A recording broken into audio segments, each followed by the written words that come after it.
also extend that respect to Aboriginal and Torres Strait Islander peoples here this evening. I'm joined tonight by, of course, Renee McDonald, also Megan Johnson, the manager of the Industry and Alumni and Graduations team, also Will Spears, who is basically me in Brizzy, and Cassie, who is in Melbourne. Now, the webinar is being recorded. You're automatically muted and you have your video hidden. You don't need to put your name in the chat box. Zoom will capture that automatically. Yes, you'll be getting an attendance certificate, and the presentation slides will be emailed to you by the end of next week. It's going to take a little bit longer to get it to you because of the Easter break, so you should have it by the end of next. And the recording, Renee has said she's okay for the recording to go up on YouTube. So the Q&A box is open. Only put your questions in there, please. The chat box should only be used to ask myself or one of the other panelists a question. So I might pass it over to you, Renee. Thank you, Damien, and thanks everyone for your patience. And I do not know what happened with my tech gremlins tonight. So I'm not sure, I don't think I can start my video. Is that okay with everyone? Damien, you'll need to promote Renee to co-host so she can turn her camera on. Oh, sorry, I thought that had already happened. Give me 1 second. Yep.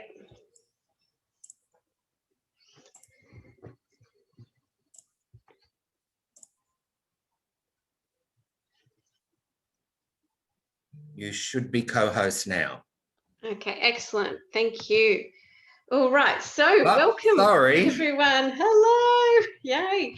All right, so what I thought I would start off with is just a little bit of background. I think the recording's somehow been paused, Damien. I think it might need to be started again. I can see that in my box. I don't know if that's okay with everyone. Yes, so yeah, I'll just start sharing my screen now, and we're going to go over to my slides. And this is us for this evening. So who's who in the zoo? And I decided to start something a little bit unusual for this presentation for lots of different reasons, because there is so much going on in the outside world. You know, we could name so many different things going on just in the space of a week these days, whether it's media, you know, whether it's standard life or what goes on in practice these days. Things seem to keep changing. So I thought this was quite an apt way to put this presentation. And I thought it was really important for everybody to kind of have a think about who they want to be, who are you, and who is everyone else. So that was kind of the premise behind this. So so we're going to be looking a lot at counselling, coaching, supervision, and mentoring, and what that actually entails. So hold on to your eyebrows tonight. So a bit of a brief bio of me. So I've got over 19 years of experience in the field, community services sector, teaching, training, academic education. Used to work for ACAP, used to work for TAFE, now run my own thing. So I'm a professional and clinically trained counsellor, psychotherapist, degree qualified coach, and yes, so I'm a training director as well. So I'm a PAC for clinical member, a PAC for accredited supervisor, an AXA member, an ACTO level 3 senior member, and accredited and listed international online clinical supervisor. There's a bit of a mouthful. So that's me. But just a bit of housekeeping. I know Damien mentioned a few things, but this is about a 2-hour presentation filled with information. I'm doing a lot of definitional stuff. I think we need to do that tonight. Please keep your questions to the end, and I'm going to be very tight with this. we will have about 5 to 10 minutes allocated at the end. So keep your, I guess, your questions really like pointed, and I believe on the Q&A, Damien's going to keep an eye on that, and everyone else there in the background around what kind of questions and just overall FAQs that might be able to be put down. So they're going to be things for everyone here to reflect upon. There are going to be things for everyone to really consider, and particularly if you're working out there in the field at the moment. But if you're not, this is for you too. This is for wherever you are at in your therapy, counselling, coaching, or supervision journey. This is almost to have almost like a 360-degree viewpoint on the profession itself, and that's the point of this presentation as well. So I'd strongly encourage to write down your thoughts in a journal or a notebook, and the PDF of the slides is going to be sent to you if you wish to have a copy of that. So so some of the learning outcomes from tonight are going to be around, we're going to have a discussion, but particularly, obviously, this is more like a lecture style format, more because of the number of people that have signed up to this, and just also a reflection discussion for you guys listening in around the different roles. Second is thinking with your hats on, is discovering for you guys how you might find the right support person for you and how to go about finding that information. There's a big reason I put together this this talk, and I think it's super important for everyone to hear this now, but I'll go into it in a minute, is there is just such crazy stuff going on in the online and social media space in the therapeutic endeavour that I felt the need to actually do this kind of presentation, not merely just you know, just because of what I do in the field, but actually some of the things that are going on both sides of the fence, both whether it's people in leadership roles or people not sure about what's going on, whether they're out in the field. And again, I'll get to that in you know, a few minutes. But what we're also going to be looking at is strategies for picking and choosing the right person for you, and also tools that can help you in the field. Okay, so there's a bit of a method here, and there's going to be a bit of a strategic look at all the different ways that you can find what you need. So I've done this on purpose. We really need to think about this as in terms of who is out there in the field. I've chosen lots of, given my psychotherapy background, lots of pictures tonight to make you think, what who are you and what do you represent? This is kind of part of what, almost like the undercurrent of what I'm trying to get at through this particular topic and discussion here is, who do you want to be in the world of therapy? What kind of role do you want to play? Who is the kind of person or professional you wish to become? Or if you've already become something in the field, it's, well, how would you like to do things differently? So that's some things to think about. Okay, so so for part one of this discussion, we're going to be looking at just the different roles in the field and who you might be. So first up, obviously, there's some self-explanatory things that we'll be talking about here, and some things that you may wish to consider. So, so first up, we are going to be looking at a special note. And I'm sure that most people are going to be okay with this here, but this is a particularly important point of this topic today, is I wish to discuss this from the point of view of wellness professionals. And, you know, I can talk at length about what that actually means, but generally your well-being. So we're not going to be talking about the validity of which profession is better for you to see. So what I really wanted to make this point quite clear from the start. And so we're not going to be focusing on Medicare. We're not going to be focusing on APRA registered health professionals. We're not going to be focusing on any of those types of things. And there's a reason for that beyond the talk, because I want to kind of hark back to how I was originally trained.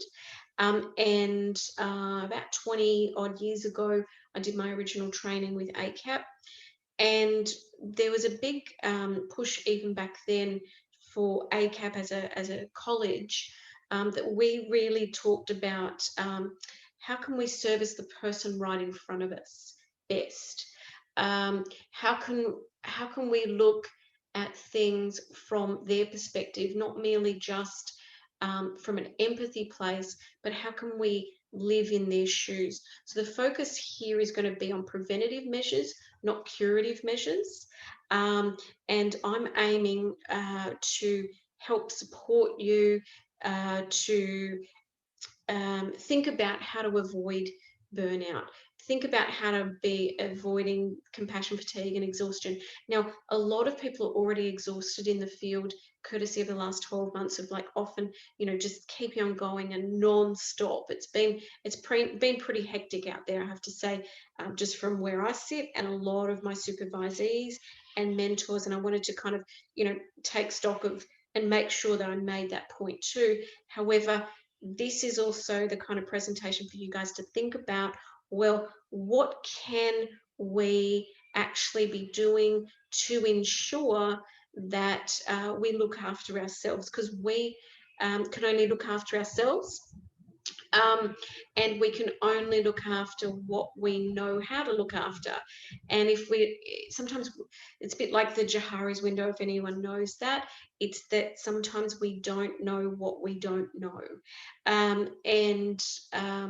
That's another reason why I thought I should put up this slide. So this discussion is particularly work focused rather than mental health focused. So this is all about you as the clinician, you as the professional, you as the supervisor, you as the mentor, whoever and whichever role you are playing in the field. It's about that as you as that person with that role, rather than as your average person on the street seeking therapy or what have you. So that's another important point. There may be time later, who knows, for you guys to think about mental health treatment approaches or the best clinician if you're suffering from any mental health problem. But today is really about work, and very much a work focus right now. Okay, so that aside, now we're needing to look at, so I wanted to start first up with, who is a counsellor? If you've studied counselling, you generally know this kind of stuff, but if you haven't, that's why I thought I should define this. So a counsellor is someone who is trained and an objective professional with whom you can build a healing and trusting relationship. So they're generally trained to offer different types of assistance, most frequently talk-based styles of therapy. But obviously, counselling can do lots of different things other than just this, and this is again a very basic definition. So, and I wanted to make a point. There's often reasons why I've chosen certain pictures tonight. Just wanted everybody, if you've got a journal there, you might want to have a think about just this picture I've chosen with the turtle. And you might want to write down some thoughts around why this particular picture may be relevant to counselling. So just have a think about that. And certainly, we as counsellors sometimes are swimming on our lonesome, and maybe even from the perspective of thinking about, do we swim upstream? Do we swim away from the tide, or do we swim with the tide? So this is maybe thinking about those types of things when, as we're talking. I need to apologise in advance if there's noise in the background. I live by the train line, so just a heads up. So if you want to think about just in terms of who you are, if you're a counsellor, If this picture is good for you, great. But if it's not, why would you choose another picture? Why would you choose another animal to represent you? It may be something else that you'd choose, particularly if we look at the sand play methods in psychotherapy in particular. We would probably be thinking about it from the point of view of, well, why would this particular picture or symbol be chosen, and then how is that actually relevant to practice or who I am in the world. Okay, so then let's move on to who is a psychotherapist. Okay, so a psychotherapist is a professional who is trained to treat people for their emotional problems. Depending on their academic degree, a psychotherapist can be a psychiatrist, psychologist, or social worker, or even, it hasn't been put here because this guy, didn't put it in, or counsellor, and can work with individuals, couples, families, and groups. Interesting, PACFA's definition is quite different, and I wanted to make that distinction. So this is kind of, I guess, something to ponder for everyone listening in, is the importance of defining ourselves, not merely just a definition, can be part of actually finding yourself and your place in industry. So according to PACFA, a psychotherapist works together with their client to understand the unconscious and unconscious aspects of the present lived experience of the client. And a key element of the practice of psychotherapy is the relationship between the therapist and the client. And the process may include looking how the earlier experiences impact on the person's daily life and their future. Together, they may refer to a personal story, experiences of family origin, relationship history, imagination, illness, as well as sexuality, spirituality, ethnicity, and culture. And I'll just make a kind of a side note. As a member of the College of Psychotherapy in PACFA myself, I worked, transpersonally, and particularly with, the narrative and person-centered and transpersonal and existential approaches on the whole. And so there's a lot of things within psychotherapy that often is about delving deeper, generally more so than if you're going to a standard counsellor. So this is the interesting thing in industry, is how do we define ourselves then determines how we actually present ourselves to the world. Okay, so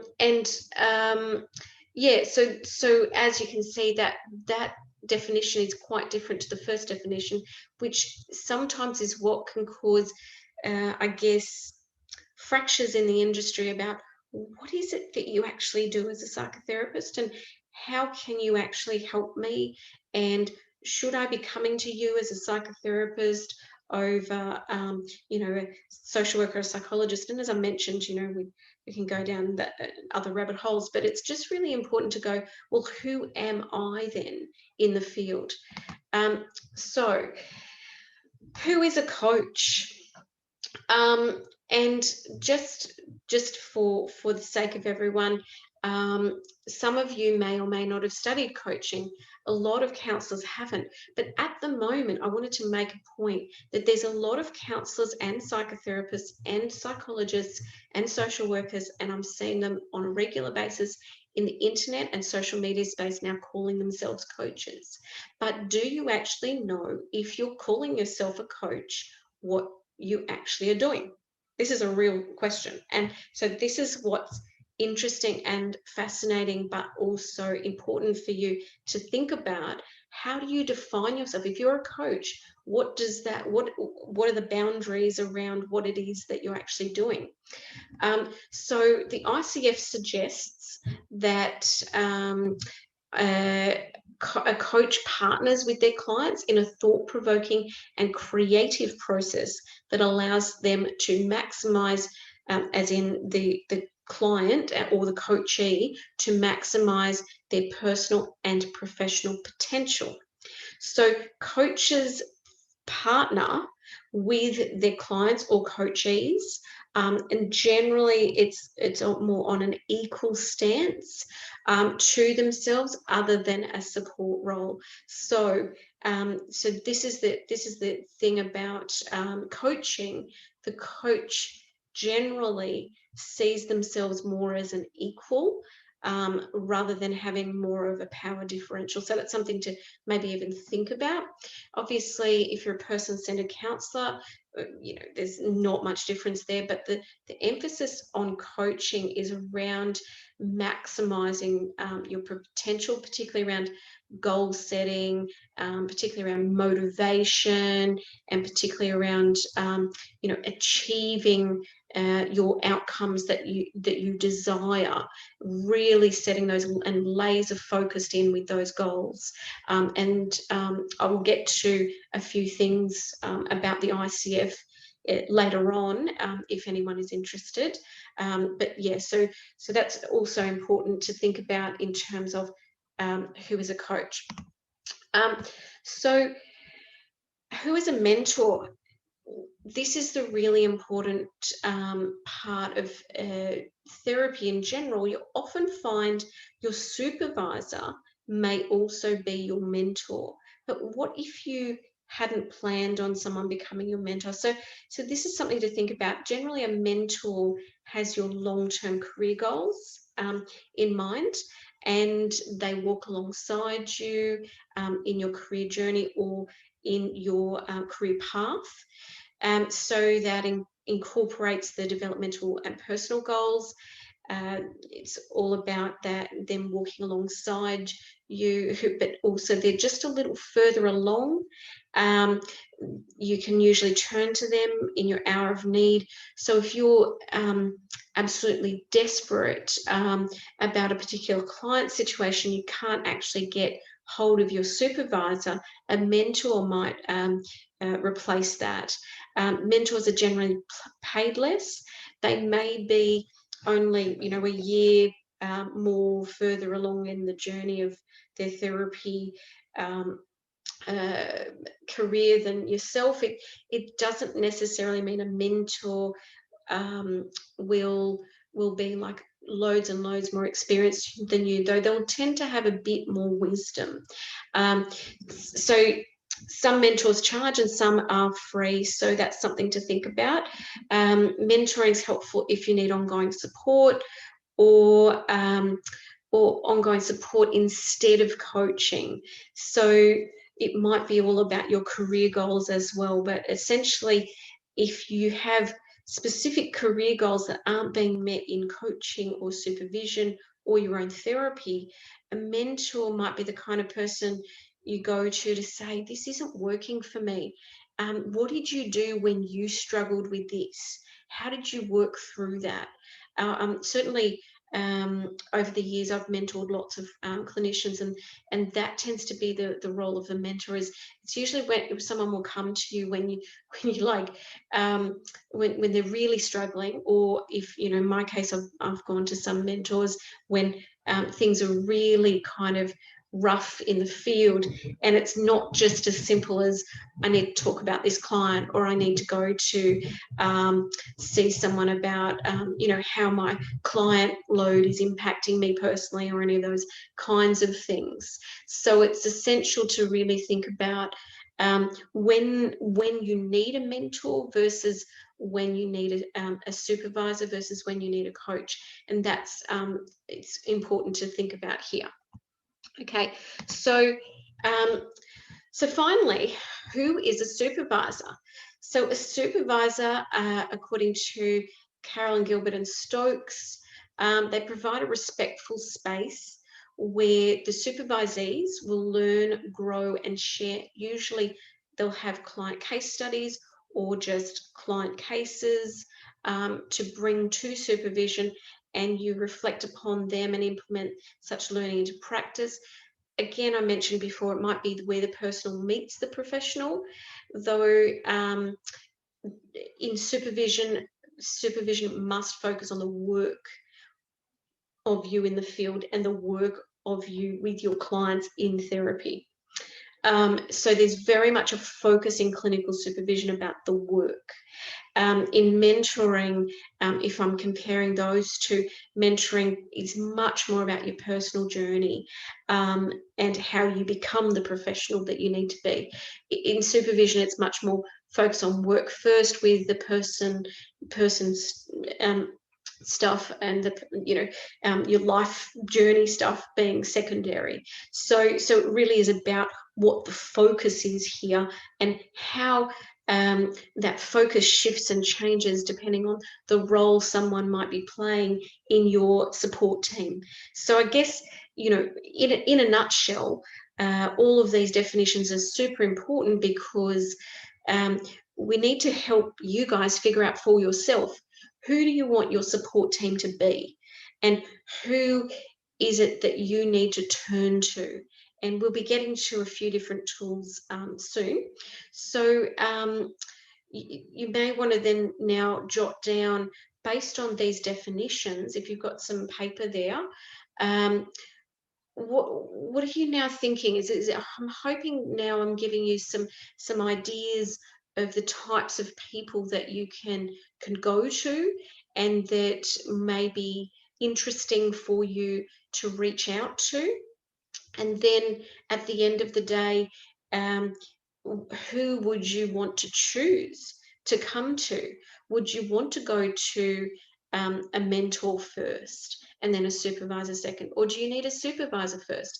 It depends on what's going on in your workload at the moment that then determines what your choice might be, for example. Because the other thing, I guess, why I wanted to run this particular session, and I'm really pleased to be here for you guys with ACAP, was I'm finding out in the field, particularly in the Internet of Things, if everybody knows what I mean by that, in the Internet of Things, there's just such a lot of different things going on out there around. Some people are aware of that there are mentors and some people are not. Some people are aware that there are coaches and some people are not. And some people are aware that it's hard to know who's who. And so that's the point, is for you, write down just in general who you think you need to turn to right now. And that might be an important thing to think about. Okay, so where should you find the right information? And so I thought I'd do a little bit of a think tank with you guys, more from the point of view of, as you're sitting listening to me, and as you're listening back to this, some people might listen back to this in the recording, is write down where have you so far found your information? Would you, there's a picture here, would you look on social media like Facebook, Instagram, LinkedIn? Have you looked there? And did you find success finding the right support for you? I just thought I'd ponder that for a minute with you guys and just having a think about it. So maybe write down some thoughts around that. Would you look on Facebook? Would you look on Instagram? Would you look on LinkedIn? Or would you look somewhere else? Where have you successfully found help and support for you as a clinician? That's an interesting thing, because some mentors, supervisors and coaches may not be where you think they are, for example. So this is also something to consider. Okay, so yes. So next up, as I mentioned before, so you just want to focus on now, just where have you found your mentor? And if you haven't found one, how did you hear about someone? How did you hear about this talk? Do you get emails from ACAP? Did you hear from one of your colleagues? Did you hear in Facebook? Did you get information from ACAP? Where do you find your information these days? This is the interesting thing about the internet and how much information it is. It's like over the last 12 months, in particular, it's like the tap has been switched on full for everyone with just information overload. And where do we actually get what we need and want these days? Is it actually from the places that we should be going to?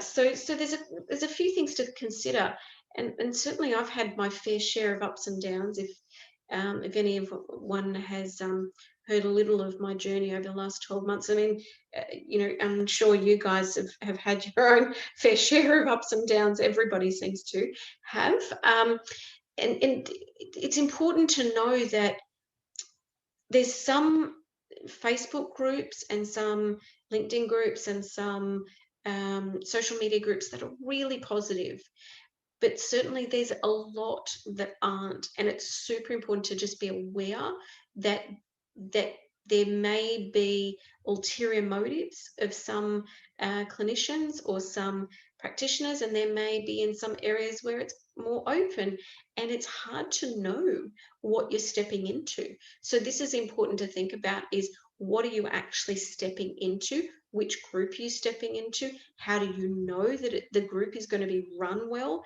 These are the things that seem to be discussed and then not discussed, and then some groups you can discuss certain things and other groups you can't, and some groups are really tight and other groups are really loose, and some groups are really rigid. So it's really important to think about, where do you feel safe and safest online? And I'll just add a thought to your journaling or writing down some thoughts. There is, where do you feel safest?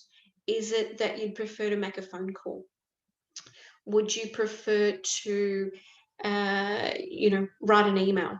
Would you prefer to look it up on social media? None of this is incorrect or wrong. It's just important for you to think about, where do I find my people for me? In your case, where are your people for you? Yeah. So think about that. Okay, so we've got now some strategies, and I thought we could talk now about strategies. Here, I on purpose put this together. Like, we need to then think about, where has the good old newspaper gone in the past? This might be an interesting thing for me to admit to everyone here. Looking back on my journey, at first I actually discovered an ACAP 22 or 23 years ago from an ad in the paper. There you go. That shows my age. And these days, people don't look at the paper at all, the physical paper.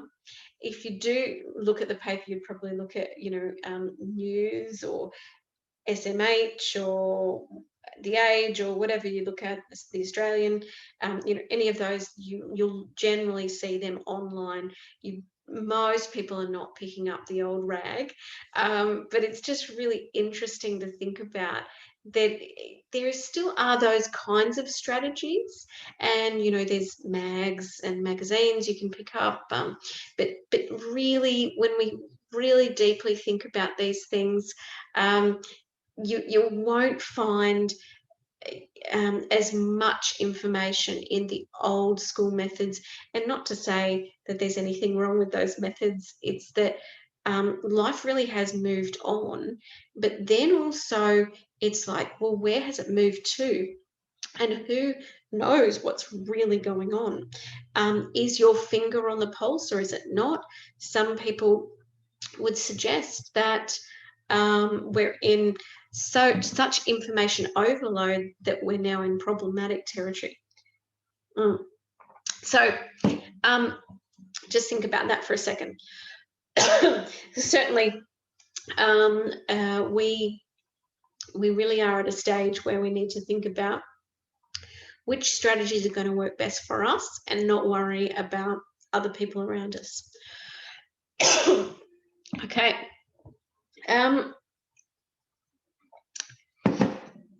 Onwards. So other strategies. Have you looked on websites? Have you looked on particular association websites? There's the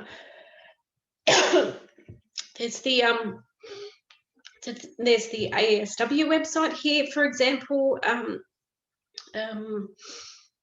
Here you might have a mentoring program. So the ASW gives their members chances for mentoring. So as you can see, there's some associations that actually actively encourage mentoring and actively promote that throughout their membership. Have a think with yourself around, well, what would your strategy be? If you're, I know, given this is ACAP alumni, you might be a social work person. You might have the capacity to access that. There's other membership bodies that don't do such things. So how could you access that if you're not? This is the interesting and intriguing thing out there in the field is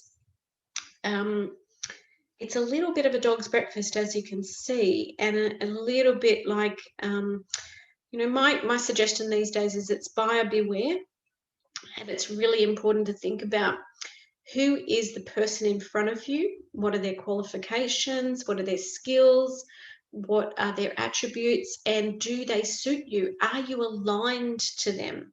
So part of your strategy, you may even want to think about, are you actually aligned to the person who's supporting you? Again, I know I've found over the years that some of the best mentors that I've had have been really aligned with what I do.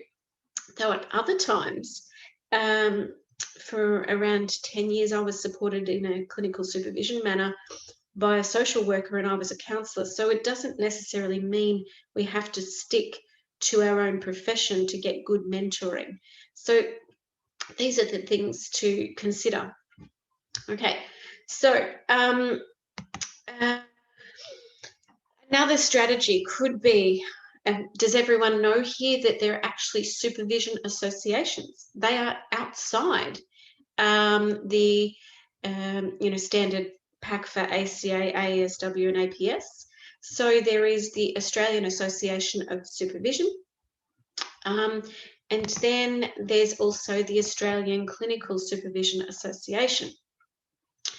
And so it's important to be aware that there are two supervision associations in Australia that are quite sizable in numbers, and that you can actually look up their websites or their Facebook pages or what have you, and you can find the right information there. So rather than going to a random therapy Facebook group, you could actually find the right information actually in that particular association's either Facebook page or website, as the case may be.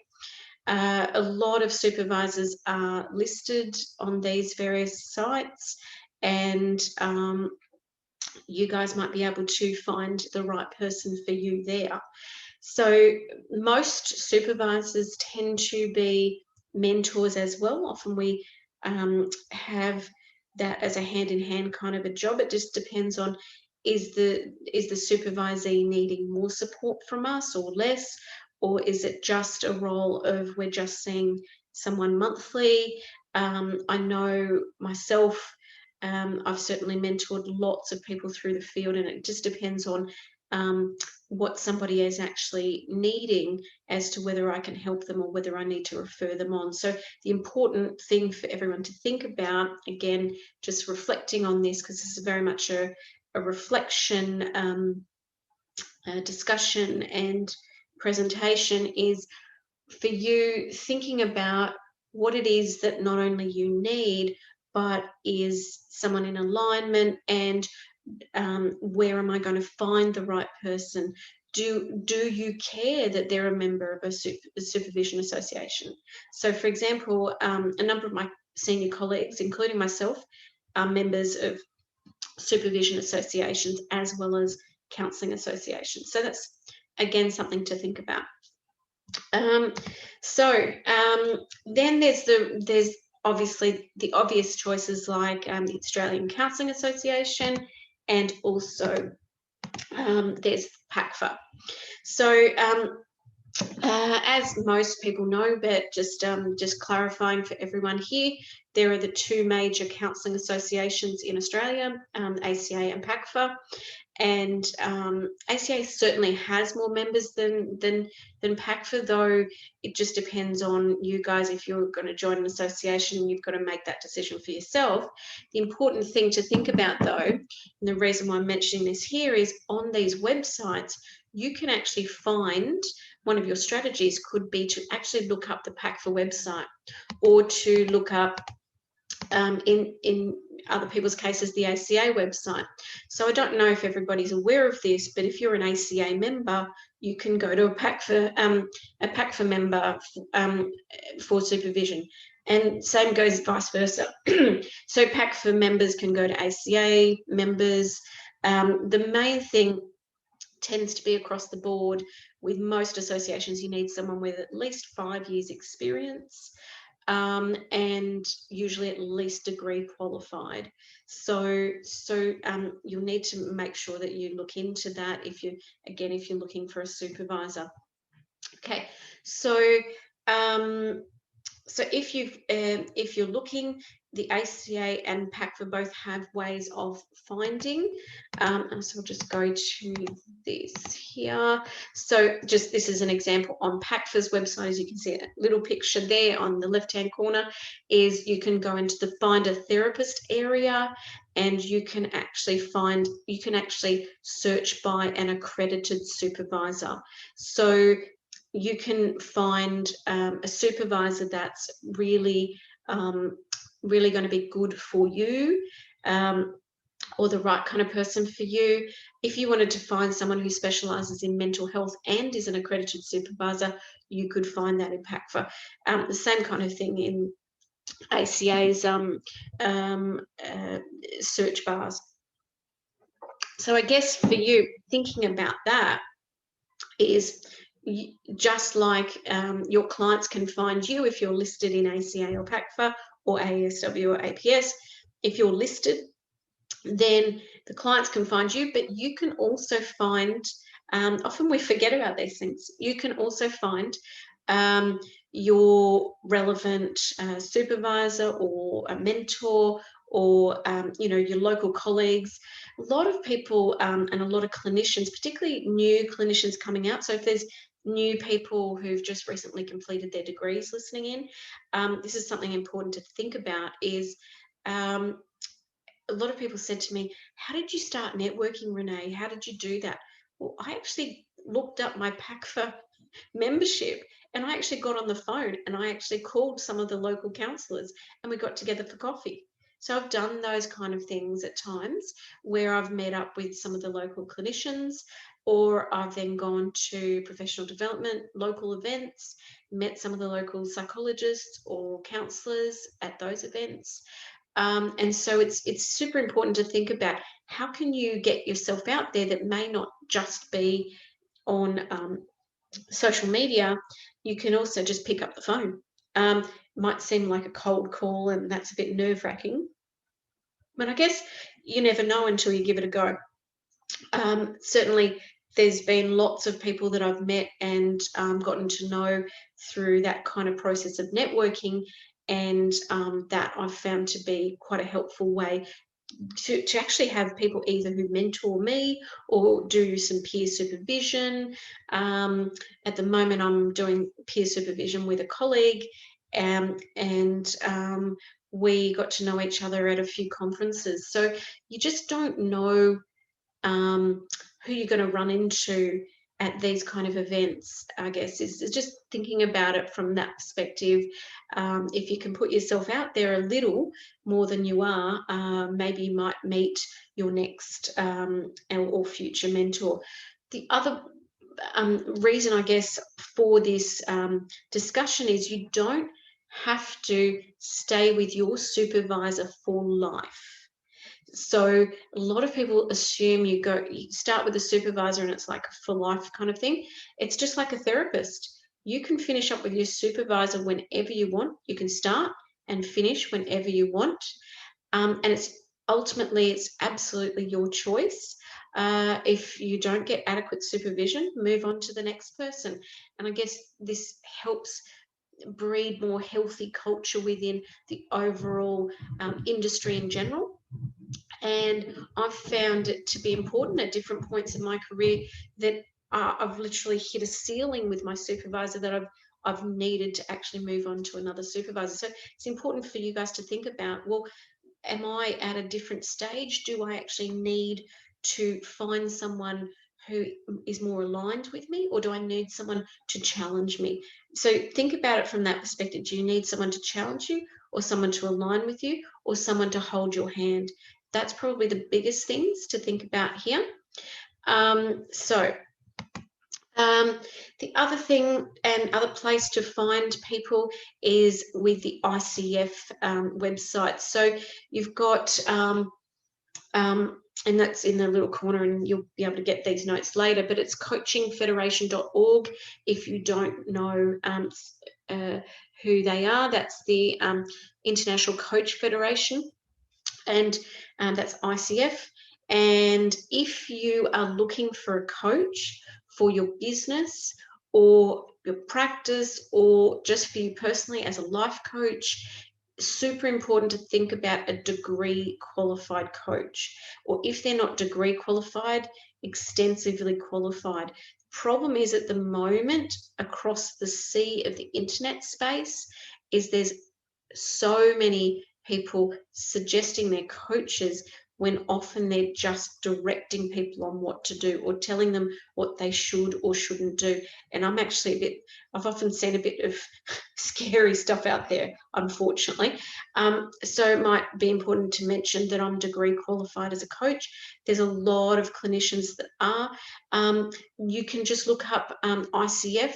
I'm not a member of ICF, but certainly if you look there, there's a lot of counsellors that are also ICF members too. So it's important to think about, who do you want as a coach, and what credentials do you want them to hold? Do you want them to be an ICF member, or you don't care so much? Or do you just want someone who's done what you've done? The problem can be if you're just getting someone who's done what you want to do, done what you want to do. The issue with that is that it can be at such a stage where they might just say, well, this is how I did it, rather than have exact strategies on how they're going to coach you through that. Now, I know previously ACAP has run topics on consulting versus coaching and the like. I guess what I'm focusing on here is that private practice coaching is now becoming almost a thing in itself, where it's not exactly consulting, because you really are sticking with that ICF definition that we had earlier around being creative and being focused and staying on the goals. And if someone's got the goal of getting a private practice up, well, that is potentially a thing that a coach can take people through. So this is something very interesting to think about. So it's essential for you guys to think about that from the perspective of, what if I want a coach, or if I need a coach, is it you need a coach just because you think you do, or is it because you're struggling to know where to go? Sometimes a supervisor can work, but sometimes they may not know. If the majority of supervisors haven't been trained in how to run things on the internet, or marketing, or how to support you to get you from starting your private practice to actually running it successfully. So that's something to think about as well. And there's a number of things here. So for you, thinking about now, you've got your strategies.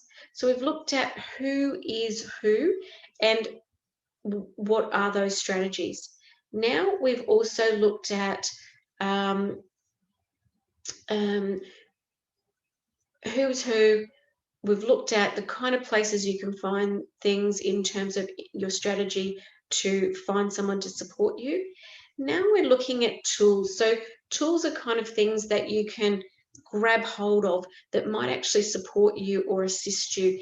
And, you know, there can be lots of things out there that people can access. For example, you can find free tools on some coaches' websites. You can go on the ICF website. You can go on, if you can find, you know, any of the coaches that might be ICF accredited, or even counsellors who are talking about that they're a coach, they might have free tools to help support you to help build your practice. You can also contact or request an appointment with a supervisor or mentor. You can utilize sessions like this to deep dive into what you really need. My suggestion is to not just follow the latest person on social media. That's my biggest suggestion. And so, because there's a lot of things going on, that means that some people who might have been in private practice and they might have done okay, it doesn't mean they can translate that for you. That's the difference. And so I wanted to spend some time in actually having a little bit of a discussion with you guys, almost like as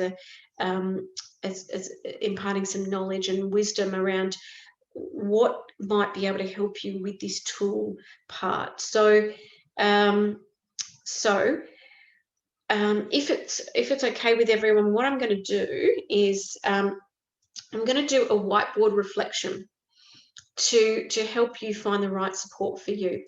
So I'm just going to stop my share now of my my screen and move over to that. So I'm going to go with my whiteboard. So here we go. If we go to just thinking about this from a point of view of who you are. So first up, it's you are in the middle.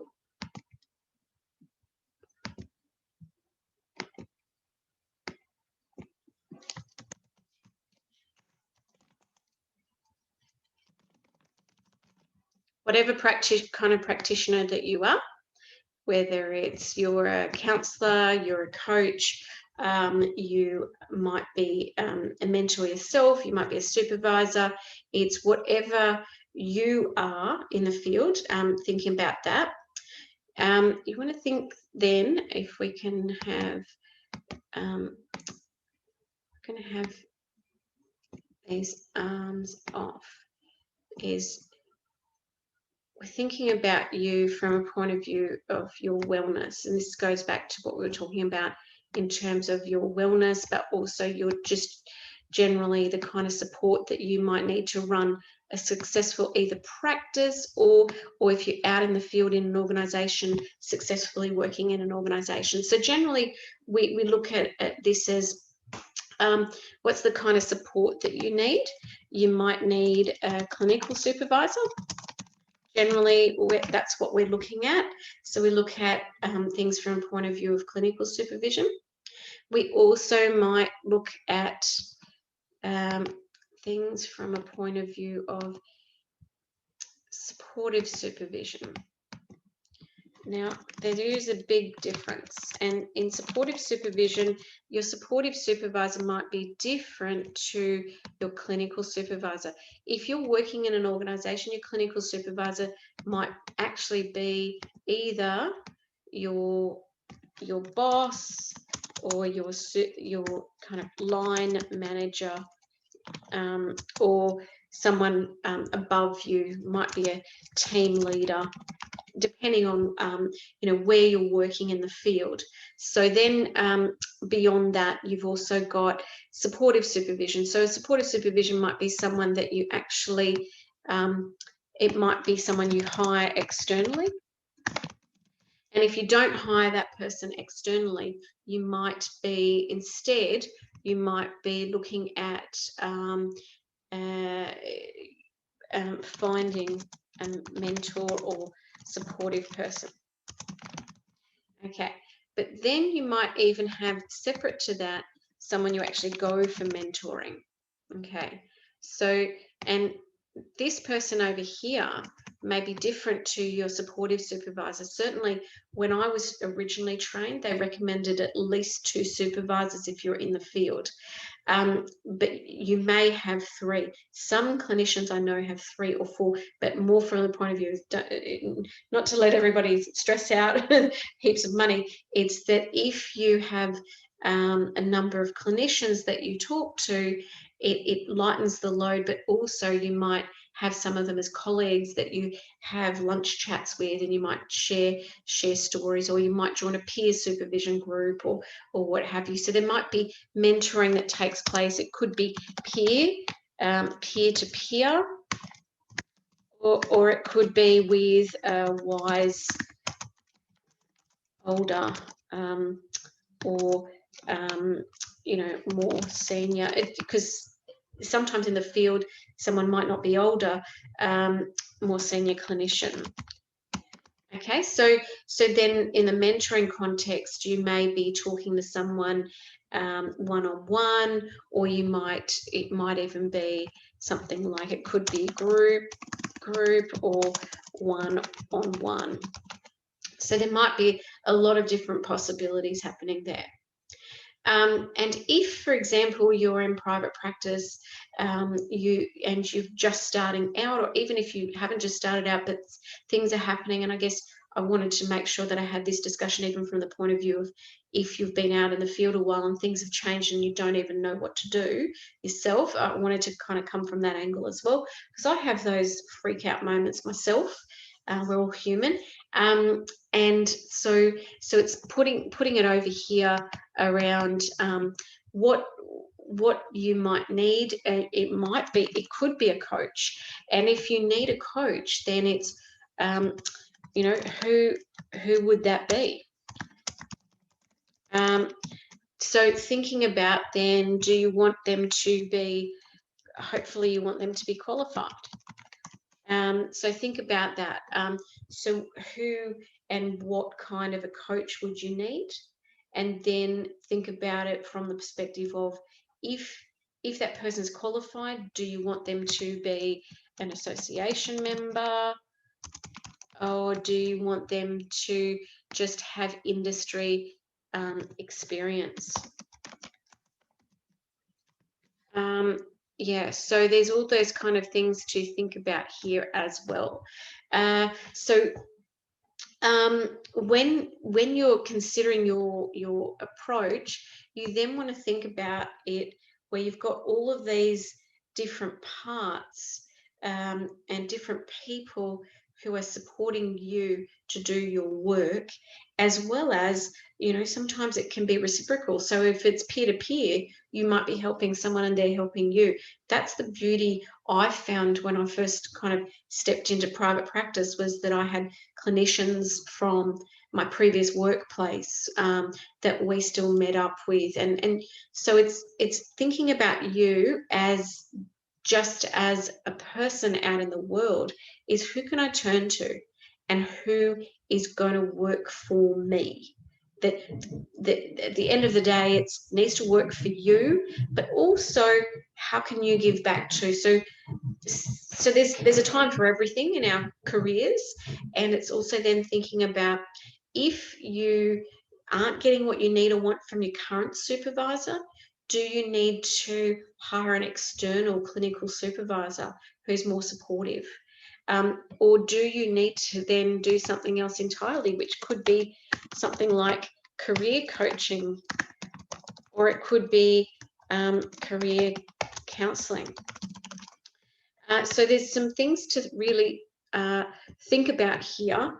It might be that, and I know I've even heard of some people out in the field at the moment, this COVID stuff and everything else in between. We've had fires, floods, you know, you name it, we've had it in Australia. A lot of people are now starting to go, oh, this is too much. That's fine. So you can even find colleagues who might specialise in career coaching or career counselling too. So it's thinking about it from your perspective. Like, you know, some people have decided to hang up their boots and decide to move on to the next thing. Is that something that you want to do? If not, do you need a break? Do you need a sabbatical? Or what is it that you need? So the other parts of this equation can be some final thoughts for everyone around these kind of thought processes. Is, do you need a counsellor for yourself? Is it that the workload is too much? Then that might be supervision. Or is it that you personally are struggling so much that you need your own counsellor as well as your own supervisor? And something to recommend to everyone is, when I was originally trained, there was always the recommendation to ongoingly seek your own counselling. Some people can afford that, some people can't. However, I'd be recommending that. And if you need to have a think about that, again, going back to some of the slides that I shared around, you know, would you go to an ACA counsellor or a PACFA counsellor, or would you go to more, you know, someone like your doctor might refer you to a psychologist or a social worker? So it's thinking about that. Do you need to then seek your own personal support? Is it really that you're being personally impacted by something that outside of work as well? So then thinking over here, there might be another possibility. And there might be another possibility where we think about, you know, are you needing more something like a life coach? Because sometimes people might need a life coach around, you know, are you just struggling to be motivated within yourself? That's different to career coaching, where it's more around your career and what direction you're going in, or just a standard coach that might be more, and here we're talking an industry coach. I'll just put that here too. So we're talking up here in this area around an industry coach. So whichever industry you're in or practice space you're in. But then there's also the life coach, which might be like, it might be that you know your stuff and you know your personal history, and you know you've been there, done that with counselling, but it might be that just that, geez, I'm unmotivated at the moment, and you might need to seek a life coach, which is different to someone who you might get for private practice. So your life coach will generally look at lots of different things, like they will look at things like your wellness. They will look at, you know, how you're sleeping. They will look at things like, you know, nutrition. They might look at all sorts of things. They might look at, they may look at, for example, how you are working socially. So you might look at your social aspects. They might look at, you know, culturally speaking. So if anyone has come across this stuff, it's worth looking at something like the life wheel, and that might be something to look at if you can't afford a life coach. Obviously, you know, life coaches aren't cheap, but it might be worth, if you're struggling with motivation, it's worth looking into doing something like the life wheel, as where are you in the scheme of things regarding how whole your life is.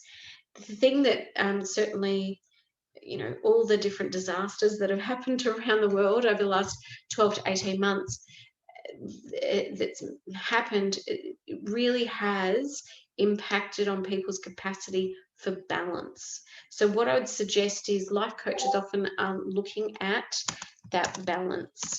And so we're really looking at that kind of aspect too. And it's interesting that the balance is right in the center there. It's probably where it needs to be. So that's kind of it in a nutshell. And if you're thinking about that then, in breaking this down, in putting it back to you, in terms of with all the definitions and who's who out in the field, we're looking at overall who is there, who you can utilize to be able to make sure that you can work in the field the way that you need to work. And sometimes it might be just, picking up the phone to find a mentor, just for someone who you can have coffee with. It doesn't have to be someone you're shelling out hundreds and hundreds of dollars to. And that's important for you guys to hear, because I know some counsellors out in the field do struggle to make ends meet, and it's important to put that out there. But then there's also the other end of the spectrum. Is your business going well because of everything that's going on in the world? And that might mean that then you need a coach to streamline your priorities. So all of these things, it basically is determined upon your personal circumstances. So you've got to think about what are my personal circumstances, and I'll put that in here, is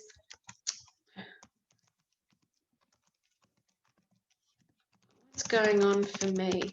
So often we don't think like this in relation to work. So regularly I'm coaching people, and if we get trained in counselling, it's always the problem is not the problem. But the same thing goes even in the field when we're industry, clinicians out there in the field, whether it's in private practice or whether it's in an organisation. Often we're so busy doing the work, we're not thinking about kind of this deeper aspect of what's going on for me. And so if you can maybe write down, and this is something to think about for yourselves, write down this question: what's going on for me right now? And then when you write that, this is obviously for your own journaling purposes, what's going on for me? And then thinking a bit more deeply is, how can I use this time now to think about what is it that I need? Who do I need to either reach out to or contact? Or even if you don't, even if it's just the self-supervision process that this session is helping you with. So what's going on for you? How can you help yourself right now? And what is it that could help you make a decision about the kind of support you need? Some people might need each and every person in this little circle. And if you do, wow, okay, that's fine. But then if you do, have a think about what's your number one priority. So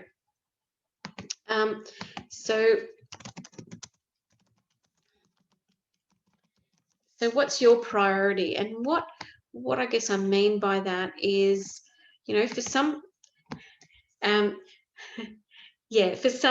for some people out there, you might be thinking about, okay, so in the private practice space, in the private practice coaching space especially, a lot of people talk about setting up private practice these days is an overwhelming nightmare. The amount of times people have actually said that to me is a really, really big, I guess, indictment on the whole profession, dare I say that. So what's then our number one priority? For you, it might be making money. So then make sure you think about some strategies for yourself. Like, do you need to reach out to someone just to kind of get helping hand, and that might be to book a free phone call with someone. And I have a lot of free phone calls with clinicians that don't lead to anywhere, but that's just something that I do to help support the field.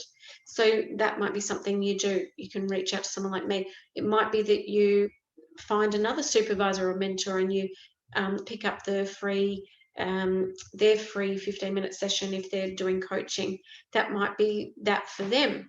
It might be that you decide, oh, I'm going to look up that pack for register and ring all my local counsellors out of just one of the suggestions I might have made.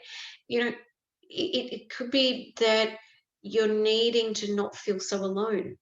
That might be one thing. You know, if it's that you want or need a coach, that's fine too. It could be also that you might need you might need a mentor, you might need a supervisor, or you might need a new direction in your career. Some people might choose to stay in the counselling profession but might not be sure about which direction. I've had certainly career coaching sessions recently where it was someone who needed some guidance on should they study psychology or social work. That might be something you're thinking about, or it could be something else entirely. So all of these things are essential for you to really, really deeply think about. And I'm going to now move to just something else now, and I'm just going to grab some of my cards that I often use in coaching, and I thought this might be a good opportunity and an interesting strategy to use right now. I'm just going to grab some cards for your benefit, and it will be some journaling prompts. So I'm just going to grab them.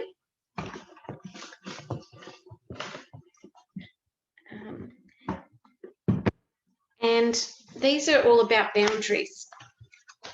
So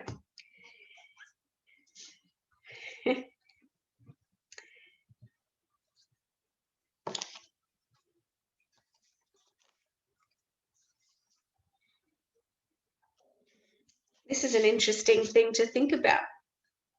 So this is a boundaries card. I don't know if anybody's come across these cards. These I sometimes use in counselling, coaching, or supervision. So would you ever share personal information on social media knowing a client may access it? And I've chosen this card in particular because I found this to be particularly problematic in the field. So I'll say that question again. It's, would you ever share personal information on social media knowing a client may access it? And what's the boundaries around that? That's something to think about. And second is kind of adding on to that question, would you ever discuss your work on social media?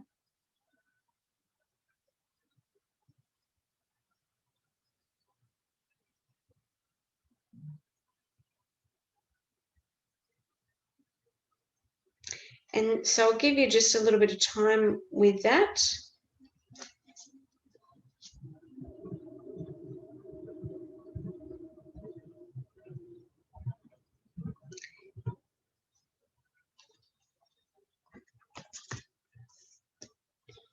And just maybe you might want to come back to that later. So having a think about boundaries for a minute is, this is kind of a really good probably point to make here now, is your boundaries then determine your choices, determine, you know, who you are going to be needing to have in your external resources toolkit. So hence the you know, part 4 around tools. And so doing something like this kind of I wanted to use this as like a vision boarding or you know, tool for you guys to just be aware that if you put yourself in the center, is you could do a mind mapping like this, where you could come up with some strategies yourself around who you're actually kind of needing in your world right now, and just in general, who you might be needing for support. So I'm just going to stop that share because I've got a few things to get back to, and move back to my some of these here, because I wanted to make a few, just go back to a few slides here. Something I didn't really talk to was, you know, for everyone, if you obviously, for a lot of people out there, money at the moment is a thing. There's a lot of people out of work, and I guess if you guys are also needing or wanting support, and you might need counselling, or you might need something else similar, obviously you can go to your GP to get a rebate, and a really good site is obviously the APS website, which is just psychology.org.au. And I wanted to bring it back to this slide because importantly is there's lots of different help and support out there for everyone, and it just depends on your personal circumstances, so just keep that in mind. And the main thing just to be aware of is that there's support, telehealth support, there's online support from clinicians like myself, and there's also face-to-face support as well still, and I guess it depends on which area you're living in, because things are going up and down even in Brisbane at the moment. I'm fully aware of that. So there's obviously the psychology.org.au website, which is the APS website. There's also, if we go back, I just wanted to go back to obviously there's the social work website, which is and it should be there, but asw.asn.au, that's the Association of Social Workers. And yeah, so their members can also do Medicare rebates. So I guess it all depends on, if we put that back to who do you want in your zoo, and more importantly is who do you not want in your zoo? So it's up to you to both decide who you want to go to and who you don't want to go to. And there's lots and lots of support out there for people, but it's just a matter of hopefully going through the most professional route, because there's so much out there that it can be hard to know where to go. And I'm always happy to answer any questions or anything. So I just wanted to go ahead to some of the final slides now. Okay, so all right, so as I mentioned, there's a lot of free tools out there. You can utilize sessions like this, and the right support is out there for you. I have 2 free ebooks. I've got stacks of freebies. I do lots of stuff in the field. You can contact me by email, and I'm going to be finishing up early, which is good for you guys. You can ask me questions if you want to ask me questions. And yeah, so I thought I'd make some points just about my references. Just in doing some of the research, I thought this might be interesting for everyone to hear.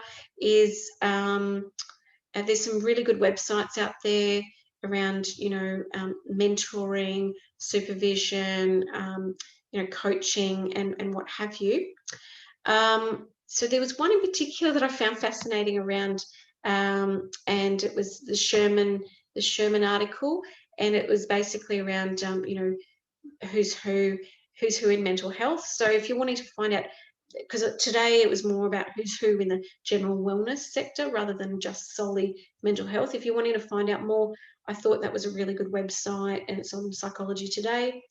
And you know, there's lots more information where this came from, and I thought I would allow a little bit extra time now for questions, because I've done quite well for time. Thank you everyone for listening so well, because sometimes there's interruptions. I've allowed for that. So yeah, over to you, Damien. Maybe we can then go to, I think someone's even raised their hand. What I'll do is I won't get people to raise their hands, but we can just put questions in the Q&A. And if you do see a question that's already there that you really want to know an answer to, you can just upvote for it. And that way we see what they really want to know. But the first one was typed very, very early in the piece. And she's just, and it was from Mary Jane, who said, how do we find a supervisor? Yep. Okay, so I do hope that I've covered that. So I hope I've gone back to Mary Jane within my presentation around, my strong recommendation would actually be to go on ACA's website, on PACFA's website, or on the AESW's website, or on APS website, the psychology.org.au website. So you can find a supervisor on any of those particular 4 websites for yourselves, or you can go to the AXA website or the AAOS website to find a supervisor. So that's about 6 different websites to go on. I would recommend going there rather than Facebook, because they're the clinicians that actually care about being a member, and they're usually degree qualified, have at least 5 years experience in the field, and care about it enough to join an association and be an accredited supervisor on some level. Yeah. So I hope that answers that question. I think it does. Yeah. Melissa asks, quite similarly, how do you approach a supervisor? So I think she probably means, do they she says, do they have criteria on who they take on? Actually, that's a very good question. Yes and no. So some supervisors, for example, and I think this is a really good question that we don't cover enough in any of the ACAP courses, and I've learnt this often by default myself. So I've learned by default that I can't supervise anyone who's a psychologist, but that wasn't really told to me in my degrees that I did. So as a counsellor and psychotherapist, I can only supervise social workers, counsellors and psychotherapists. I'm not allowed to supervise psychologists. So it depends on who you are in the professions that determines who you can go to for supervision. If you're a psychologist, you can only go to another psychologist for supervision. But if you're a counsellor, you can go to anyone, so long as, again, going back to those things of, you know, hopefully at least 5 years experience, and hopefully degree qualified, as well as then hopefully supervision qualified. So I'm supervision qualified as well. So, and I think just the adjunct to that question before around, I guess, who do we have people that we will see or we won't see? I think if we can, you know, maybe put it that way. Well, I can't see psychologists, that's why I've said that before, but I can see most counsellors. But a lot of supervisors probably wouldn't be able to see some of the supervisees that I see. So, for example, I've got extensive experience in trauma, so I've got a lot of clinicians working with trauma on my books, but some supervisors won't work with trauma because they don't have that experience. If they've, say, for example, only worked in, standard private practice counselling, they might not actually have enough trauma experience. They might just be seeing married couples or individuals for, like, you know, long-term work, but then haven't actually worked in the field in serious crisis and trauma work. So it just depends on it almost depends on your supervisor's experience that determines whether or not they can hold the space for you as a clinician. Interesting. Maria asks, if you're in a private practice, if you're in private practice and wanting to develop your services or content, i.e. workshops or psychoeducation sessions, would it be better to talk through the concept of the service with a supervisor or a mentor before launching? Absolutely. And I will say this for two reasons. There may already be a service like what you're offering in the field already. Then you're effectively reinventing the wheel. That's one thing. A lot of people think that they come up with good ideas, but sometimes there's already something very similar or the same. Or a lot of people then are just copying what other people are doing too. Sometimes it's good to actually get a mentor or a supervisor to talk through what it is you're planning on doing, because also, is it ethical the way you're going to be practicing? So you've got to think about, because there's so much going on in the social media space that really, unfortunately, the associations are not on top of at all. And let me tell you, I had a whole bunch of other slides that I decided not to include here for various reasons. But there's a lot of, I guess, things going on that my take on it is the right hand doesn't know what the left hand's doing, and the left hand doesn't know what the right hand is doing. So often the people coming out into the field are not aware that they may not have a full picture of how the industry actually works. So I do think it's great to see a mentor or a supervisor, and your choice. You can even ring someone up for free. Most supervisors will do one session for free, or you can, reach out to someone just for a phone call, just to chat about something. If you're concerned about the cost, that shouldn't be a concern. Eleftheria asks, and I do apologise if I haven't said your name correctly, I'm sorry for that. Just wondering if you could please let me know, for a graduate counsellor, is PACFA or ACA more suitable? She's currently in the process of looking for a job and has noticed some job posts ask for one or the other. Good, very good question. Now, this is a bit of a political hotbed. I'm just going to put that out there. So I'm a PACFA member. Now, the interesting thing is, when I was originally trained by ACAP, they strongly encouraged CAPA, which was a PACFA membership association. CAPA no longer exists. So the difference between PACFA and ACA is that ACA will accept diploma qualified counsellors, but PACFA will only accept degree and postgrad qualified counsellors. So I guess if that tells you anything, the standards are different across both associations then, okay? And so the problem, and one of the biggest issues, if we can go there with why we don't get rebates, is there's not enough standards across the board. So I'll just kind of make that as a summary. So therefore, that's often why in the jobs market, it can be tricky to know which one's which. But generally speaking, if you were to join PACFA, you're more likely to be able to push yourself over the line with a job, because it's like, then it's actually seen as higher in industry because the bar is higher. Then that would be my recommendation, but not for mere virtue of the fact of what's better or worse. It's actually about what the standards are. So if we're looking just as a standards approach, if that makes sense. So I hope that answers that question to that person. I think it would. Melissa has asked, will a supervisor ever have a cap on how many people they will take on? Or do they just see everyone who approaches them? I have a cap. And interesting, I actually reached my max in the middle of COVID, because I've qualified in the online space. And I had to literally shut my books for supervisees, because it was just like everyone was coming in. I'm like, what? So there was all these newly qualified clinicians and trying to reach out and all this kind of jazz. And so, yes, all good supervisors should have a CAP because you cannot see every person and their dog. There are not enough hours in the day.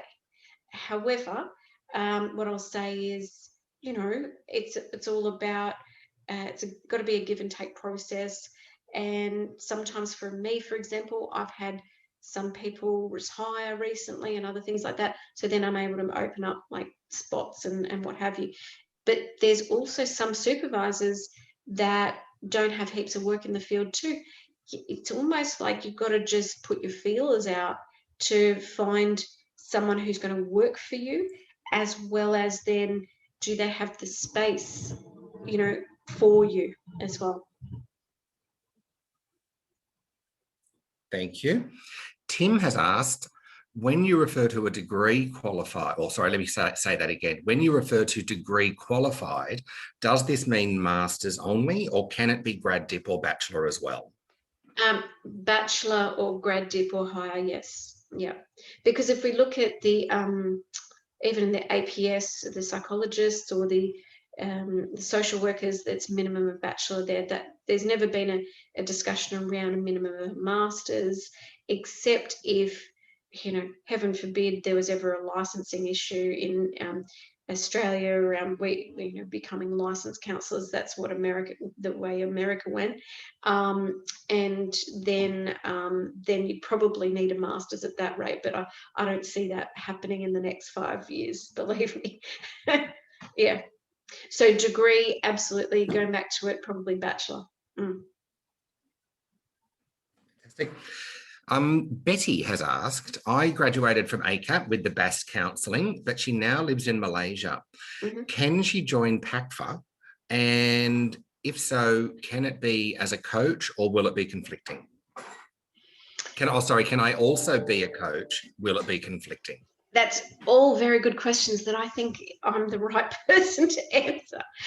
So because I work internationally now, I can speak to that, and even as a counsellor and as a coach. So the other interesting thing is, I guess it's super important to not just adhere to the PACFA Code of Ethics, we also need to obey the law.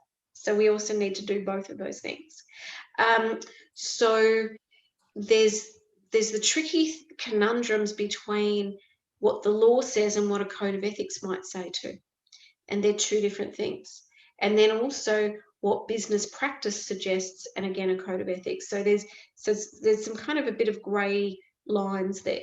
And so I guess in a nutshell, of course she can be a coach, but I'd strongly recommend training for that. Strongly recommend it. The interesting thing is I've done a double degree in counselling and coaching that was actually PACFA accredited. Now, I believe PACFA and ACA should be accepting degree qualified coaches and counsellors, but that's just a separate thing altogether. That's on the associations to accept that or not.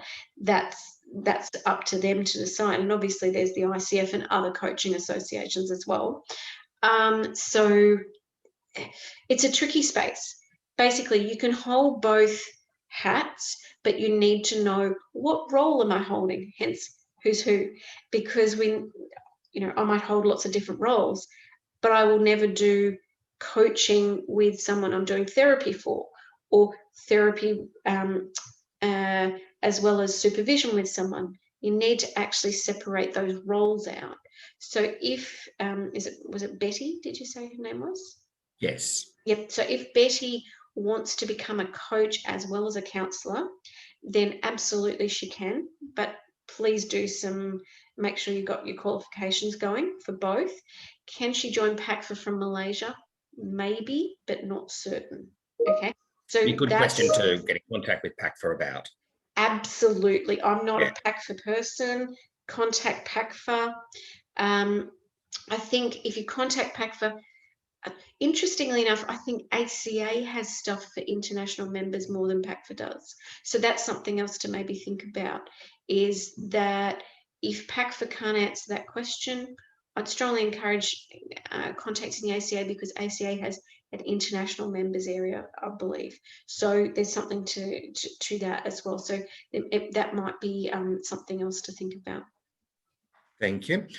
There's actually no other questions. It's just nice compliments to you. So people that have enjoyed the presentation, and Excellent. Lucy has said, thank you, Renee. That was very informative and captivating for me to get myself motivated and moving forward rather than being stagnant in my coaching profession. Excellent. So yeah, there's a lot of nice compliments about you. All right. Thank you. Thank you. So, all right. Well, I was expecting more questions, but this is good. Thanks, Damien. I guess we're gonna finish up early. Yeah, we will. Excellent. Thanks everyone for joining us, and thanks, Renee. Was there anything else that you wanted to say? No, but just thanks everyone for attending, and thanks ACAP for having me. It's been awesome. You're welcome. Yes. Yeah, wonderful. Thanks everyone. I'll get the certificates out to you by, as I said at the beginning, by the end of next week. Excellent. Okay. Thanks, Damien. Wonderful. Thanks everyone. Okay. Bye, everyone. Bye.